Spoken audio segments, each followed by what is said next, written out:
একটা গল্প শুনেছিলাম। একদিন এক পাখি অন্য পাখিকে তার ভালোবাসার কথা জানায়। পাখিটি উত্তরে বলে, এখন তো তুমি আমাকে ভালোবাসো, কিন্তু যখন আমার খারাপ সময় আসবে ঠিক তখনই তুমি উড়ে চলে যাবে। উত্তরে পাখিটি খুবই ব্যথিত হয়ে পড়ে এবং আবেগী হয়ে তার দুটি ডানা কেটে ফেলে।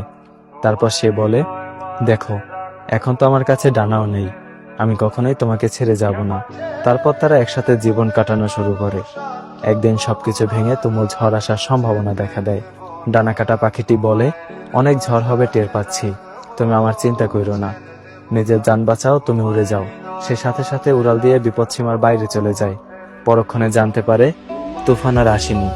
সে আবার সেই পাখিটির কাছে ফেরত যায়, গিয়ে দেখে পাখিটি মারা গেছে, আর তার সাথে একটা চিঠি পায়। সেখানে লেখা ছিল, যদি তুমি উড়ে যাওয়ার আগে শুধু একটিবার আমাকে বলতে, আমি চলে গেলে তোমার কি হবে, তাহলে হয়তো আমি তুফান আসার আগে কখনোই মরতাম না। এই পৃথিবীতে এমন কিছু মানুষও ঠিক উড়ে যাওয়া পাখির মতো। তারা চায় তাদেরকে কেউ সবটুকু দিয়ে ভালোবাসুক, আর যখন কেউ বাসে তাকে তার বিনিময়ে দেয় এক সমুদ্র পরিমাণে বেদনা। এই মানুষগুলো ওয়াদা হিসেবে শুনতে চায়, কখনো ছেড়ে যাবে না তো, কখনো বদলে যাবে না তো, অথচ একটা সময় পর এরাই ছেড়ে চলে যায়।